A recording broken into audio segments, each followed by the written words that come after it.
வணக்கம் தோழர்களே. பராசக்தி படம் சக்க போட்டுட்டு இருக்குங்க. பயங்கரமா அடிச்சு ஓடிட்டு இருக்கு அந்த படம். ஒட்டுமொத்த தமிழ் சமூகமும் கொண்டாடி கொண்டு இருக்கிற படமா இருக்கு. அதுல குழந்தையில இருந்து பெரியவங்க வர மிகப்பெரிய வீச்சோடு அந்த படம் உள்வாங்கப்பட்டு இருக்கிறது. முதல்ல ஒரு விஷயத்த சொல்லணும். ஒரு படைப்பு என்ன செய்யணும் தெரியுங்களா?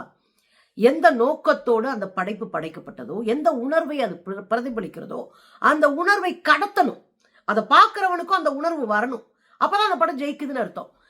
பராசக்தி படம் வெற்றி அடைந்திருக்கிறது. ஏனென்றால் அந்த உணர்வு அப்படியே பார்க்கிறவர்களுக்கு கடத்தப்பட்டிருக்கிறது. அவர்கள் அப்படியே உணர்வு பூர்வமா வெளியே வந்து பேசுறதை கேட்கும்போது மெய்சில் இருக்கிறது. தோழர்களே, என்ன நடந்துச்சு? பராசக்தி படம் பல்வேறு இடைஞ்சலுக்கு பிறகுதான் வந்தது. உங்களுக்கே தெரியும், நம்ம முழு நீள வீடியோவே போட்டிருக்கிறோம். ஒரு 52 இடத்துல சவுண்டை கட் பண்ணு, ஒரு 28 27 இடங்கள்ல காட்சியவே கட் பண்ணு, முக்கியமான வார்த்தைகளை மாத்து, இதை இப்படி போடு, அதை அப்படி போடுன்னு ஏராளமான சென்சார் கெடுபிடிகள். இன்னொரு பக்கம் விஜய் அவர்களினுடைய தம்பி குட்டிங்க, அது அணில் குட்டிங்க. இந்த அணில் குட்டிங்க பூரா என்ன பண்ணுச்சுன்னா, இன்னொரு பக்கம் பாருங்கள் கொஞ்சம் கூட நேர்மை இல்லாதவர் இந்த எஸ்கே, அதாவது சிவகார்த்திகேயன், நேர்மையே இல்ல, முதுகுல குத்திட்டாரு. அவர் படத்தை அவர் நடிச்சு வெளியிடுறாரு, ஓம் படத்தை நீ நடிச்சு வெளியிடுற. இதுக்கு இடையில அணில் குஞ்சுகளுக்கு என்ன பிரச்சனை? இவங்க பூரா என்ன பண்ணிட்டாங்கன்னா, எஸ்கேயும் இந்த பராசக்தி படத்தையும் தங்களுக்கு எதிரான படமா பார்க்க ஆரம்பிச்சிட்டாங்க. அது எப்படி எதிரான படமா இருக்கும்? ஒரே தீபாவளிக்கோ பொங்கலுக்கோ பல நடிகர்களுடைய படம் வந்தது இல்லையா? அப்ப நம்ம இதெல்லாம் வன்மமா கக்க ஆரம்பிச்சிட்டோம்னா இந்த தமிழ் சமூகத்தினுடைய மனநிலை பிறழ்ந்துட்டு இருக்குன்னு அர்த்தம். சரிங்க, இந்த படத்துக்கு வருவோம். இந்த படம் பலரையும் உணர்வு பூர்வமா அப்படியே வென்றெடுத்த படமா இருக்குங்க. சுதா கொங்காரா வர்றாங்க, அவங்கள பேட்டி எடுக்கிறாங்க பத்திரிகையாளர்கள். அப்ப சுதா கொங்காரா ஒரு வார்த்தை சொல்றாங்க. இப்போ அவங்க முன்னாடி ஒரு பாப்பா பேசிட்டு போனாங்களே, என்ன சொன்னாங்க? எந்த மாநிலமாக இருந்தாலும் அந்த மாநில மக்கள் அவர்களுடைய மொழியில் பேசுவதற்கான உரிமை வேண்டும் அப்படின்னு அந்த குழந்தை சொல்லிட்டு போச்சுல, அதுதான் இந்த படத்தினுடைய வெற்றி அப்படின்னு சுதா கொங்காரா சொல்றாங்க. பாருங்களேன். என்னோட இந்த படத்தோட வெற்றினா, இந்த மாதிரி குழந்தை அவங்க என்ன சொல்றாங்கன்னா, எந்த மாநிலங்கள்ல என்ன மொழி பேசணுமோ அங்கே அதை பேசப்படணும் அப்படின்னு சொல்றது அவங்க சொல்றாங்க, நான் சொல்லல. So that is fantastic. Yeah, thank you. பாத்தீங்கல்ல? அது மட்டும் இல்ல, அவங்ககிட்ட இன்னும் 2 கேள்வி கேட்கப்பட்டது. மக்களுடைய ரெஸ்பான்ஸ் அப்படின்னா சூப்பரா இருக்குங்க, வெற்றி தியேட்டர்லாம் பிரிச்சுறாங்க, பயங்கர ரெஸ்பான்ஸ் அப்படின்னு அவங்க சொன்னாங்க. அதுல கூடுதலா ஒரு கேள்வி கேட்டாங்க, ஜனநாயகன் படத்தை பத்தி என்ன சொல்றீங்க? ரொம்ப வருத்தமா இருக்குங்க, ஜனநாயகன் படம் வந்தாலும் சோலை தான் நான் போய் பார்ப்பேன், எனக்கு ரொம்ப வருத்தமா இருக்கு அப்படின்னு போனாங்க. இதுதான் ஒரு பெருந்தன்மை. ஒரு சக நடிகரை, சக சினிமா உலகத்தில் இருக்கிற ஒரு பிரமுகரை நேர்மையாக அணுகுவது என்பது இதுதான். இதை புரிஞ்சுக்கிட்டு இதை பிராக்டிஸ்ல கொண்டு வரணும் விஜயோடைய தம்பிங்கெல்லாம். எனக்கு ரொம்ப சந்தோஷமான ஒரு இடம் எது தெரியுங்களா? யங்ஸ்டர்ஸ் உணர்ச்சி வசமா இருக்கு. மதுரை வாலான்னு ஒரு சேனலு, அதுல ஒரு தம்பி பேசி இருக்கிறாரு, அவ்வளோ அப்படி ஃபீல் பண்ணி பேசுறாரு. நீங்க எங்களை மாதிரி எத்தனை பேரை அழிச்சாலும் நாங்க திரும்ப திரும்ப வந்துகிட்டே இருப்போம்டா. இந்த வசனம் அந்த படத்துல இருக்கும் போல இருக்கு. நீ எத்தனை பேரை அழிச்சாலும் நாங்க திரும்ப திரும்ப வந்துகிட்டே இருப்போம்டா. இதோ சொல்லிட்டு அந்த பையன் போயிருந்தா கூட இது பெருசா இல்லைங்க. நீங்க வாங்கடா, எங்க பேரம்பேத்திய இருக்காங்கன்னு நினைச்சாங்கல்ல, நாங்க தான் அந்த பேரம்பேத்திங்கன்னு. எனக்கு உண்மையில சென்டிமெண்ட் ஆயிடுச்சு. நம்ம பிள்ளைங்க சரியா இருக்கிறாங்க அப்படின்னாலே இந்த சமூகம் சரியான வழியில போகும்ன்ற ஒரு நம்பிக்கை நமக்கு இருக்கு. அந்த பையன் சொல்ல, பேரம்பேத்தி நாங்க இருக்கோம்டா வாடா அப்படின்னு சொன்ன அந்த விஷயம் இருக்குல்ல, எனக்கு ரொம்ப நெருக்கமா இருந்துச்சு மனசுக்கு.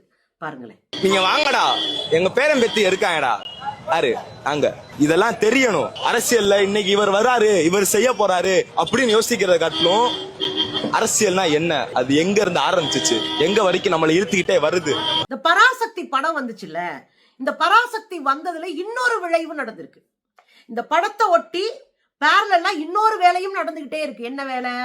இந்த மொழி போராட்டத்துல பங்கெடுத்திருப்பாங்கல்ல, அந்த பெரியவர்களை எல்லாம் அழைத்து பல யூடியூப் சேனல்ஸ் பேட்டி எடுக்க ஆரம்பிச்சிட்டாங்க. அந்த மொழிப்போர்ல பங்கெடுத்துக்கிட்டவங்க இருந்தாங்கன்னா அவங்களை அழைத்து பேசுறது, அவங்க பேட்டி எடுத்து அவங்க அனுபவத்தை பெறுவது. பழைய காலத்துல மொழிப்போர் எப்படியெல்லாம் நடந்ததுன்னு தனியா டாக்குமெண்ட்ரிஸ் மாதிரி பேச ஆரம்பிச்சிருக்கிறாங்க தமிழ் சமூகத்துல. ஒரு படம் எத்தகைய விளைவுகளை எல்லாம் உருவாக்கும்னு இருக்குல்ல, அந்த படத்தை பார்த்து கைதடிட்டு சூப்பர்னு சொல்லிட்டு போறதோட படத்துடைய வேலை நிக்கல. இங்க பழைய வரலாற்றை, அண்ணாவினுடைய ஒரிஜினல் பேச்ச, அந்த காலத்துல நடந்த பல புகைப்படங்கள், பல வீடியோக்கள் அப்படியே வெளியிடப்பட்டுக்கிட்டே இருக்கு.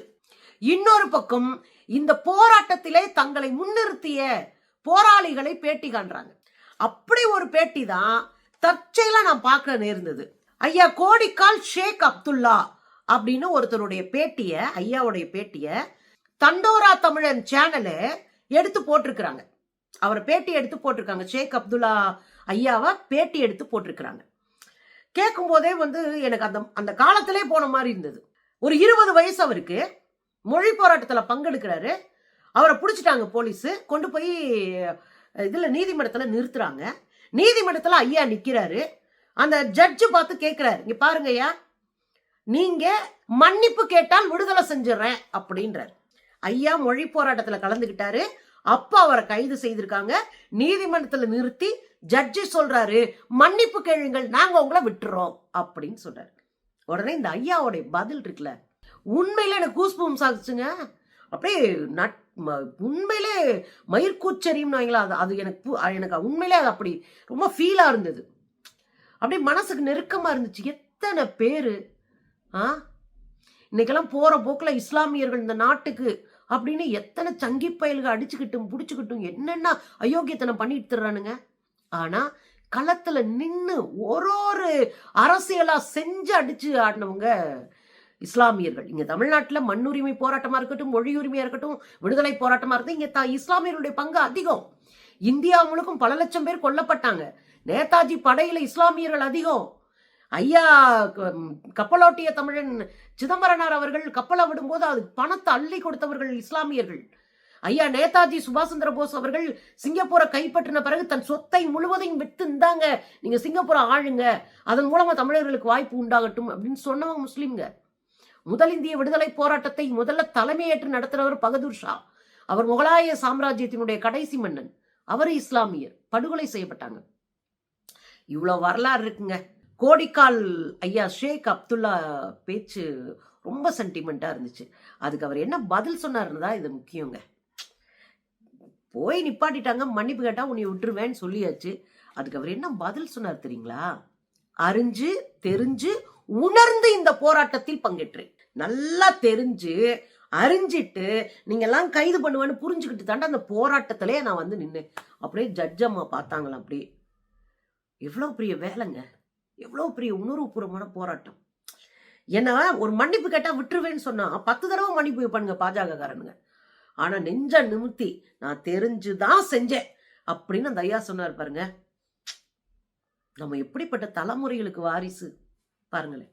20 வயசுல என்னை கைது செய்து கோர்ட்ல கொண்டு நிறுத்துறாங்க. மன்னிப்பு கேட்டேன், அவனை விட்டுருவேன். நான் சொன்னேன், அறிஞ்சு தெரிஞ்சு உணர்ந்துதான் இந்த போராட்ட களத்துல நான் வந்திருக்கேன். அந்த அம்மா இப்படி பார்த்து என்னுடைய தாய்மொழிக்கு ஆபத்து வருகிறதுன்னு நினைக்கும் போது தடுத்த ஒரு போராளி தான் அந்த சின்ன வயசுல. சரி, பெரியவங்க போராளிகள் இவங்கெல்லாம் மொழி போற பத்தி சொல்லலாங்க. ஒரு குழந்தை நேத்து படத்தை பார்த்துட்டு ஒரு வீடியோ போட்டிருக்கு. ஒரு குழந்தை மழலை கூட மாறல, வேணா 5-6 வயசு இருக்கும், 5 வயசு இருக்கும், மேக்சிமம் 5-6 வயசு, அவ்வளவுதான் அந்த குழந்தைக்கு இருக்கும். ருத்ரேஷ் ஆனந்த்னு அந்த குழந்தையுடைய பேரு. அவர் ஒரு காணொளி போட்டிருக்காரு. எனக்கு உண்மையிலே பயங்கர சென்டிமெண்டா இருந்துச்சு இன்னைக்கு எல்லாருடைய பேச்சு கேட்கும்போது. அந்த குழந்தை அதுல அவ்வளவு அழகா மழலையே மாறாம அந்த திரைப்படத்துல வர்ற ஒரு வசனத்தை பேசுறாருங்க அந்த பாப்பா, அந்த குழந்தை. சேனை ஒன்றுண்டு செந்தமிழை காக்க பெரும் சேனை ஒன்று உண்டு அப்படின்னு ஒரு வசனம் வரும் போல இருக்கு. அத ஒரு குழந்தை இவ்வளவு பெரிய நம்பிக்கை நம்ம கொடுத்துருக்கு தெரியுமா?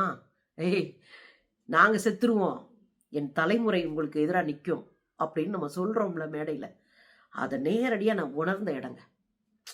அவ்வளவு அழகா பேசியிருக்கேன் பாருங்களேன். சேனை ஒன்று உண்டு செந்தமிழை காக்க பெரும் சேனை ஒன்று உண்டு. அது எந்த மொழிக்கும் எதிரானவங்க கிடையாது. ஆனா என் தாய்மொழி தமிழ் அடிச்சு வர எந்த மொழியும் எங்களுக்கு தேவையே இல்லை. விஜய் ஃபேனே பராசக்தியை கொண்டாடுறாங்க. அப்ப எவ்வளவு அந்த படம் உறுதியா இருக்குன்னு பாருங்க. பொதுவாகவே ஜனநாயகன் வர முடியாத சூழ்நிலையில விஜய் ஃபேன்லாம் ரொம்ப மோசமா நடக்கிறத நம்ம பார்த்திருக்கோம். சம்பந்தமே இல்லாம பராசக்தி படத்தை தங்களுக்கு எதிரான படமாக பேசிட்டு இருக்கிறத நம்ம பாக்குறோம். அதுக்கு இடையில ஒருத்தர் படம் பார்த்துட்டு சொல்றாரு, நான் விஜய் ஃபேனா சொல்றேன், நல்ல வேளை 2 படமும் தனித்தனியா வருது, உண்மையிலேயே பராசக்தி சூப்பர் அப்படின்னு சொல்றாங்க பாருங்களேன். விஜய் ஃபேனா நான் சொல்றேன், நல்ல வேளை 2 படமும் தனியா வருது, இந்த படம் சூப்பர். அப்போ ஒரு விஷயத்தை நம்ம புரிஞ்சுக்க வேண்டியிருக்கு. ஒரு படம் ஒரு பெரிய வரலாற்றை திரும்பி பார்க்க வைத்திருக்கிறது. ஒரு படம் மீண்டும் மொழி உணர்வை அப்டேட் பண்ணுது, திரும்ப தட்டி எழுப்புது. ஒரு படம் இப்படித்தாண்டா நம்ம முன்னோர்கள் இருந்தார்கள் என்ற வரலாற்றை வீட்டுக்கு கொண்டு போய் சேர்க்குதுன்னா அதை கொண்டாடணுமா இல்லையா? எனக்கு என்னன்னா, நான் எங்க அம்மாவோட தான் அந்த படத்தை பார்க்கணும்னு முடிவு பண்ணியிருக்கேன். ஏன்னா எங்க அம்மா மொழிப்போர்ல ஆராப்பியலா படிக்கும்போது கலந்துக்கிட்டவங்க. பெரிய அறியலா அரசியல் தெரியலனாலும் மாணவர்களோடு வரிசையா போய் அந்த போராட்டத்துல பங்கெடுத்துக்கிட்டு தான் அந்த வரலாறு சொல்லுவாங்க. எங்க அம்மா கூட உட்காந்து இந்த படத்தை பார்க்கணும்னு தான் எனக்கு ஆசை. அதனால இன்னும் இந்த படத்துக்குள்ள நான் போகல. சரி, மதுரை நாளைக்கு போயிட்டு அதை படத்தை பார்த்துட்டு நான் உங்க கூட பேசுறேன். சரிங்களா?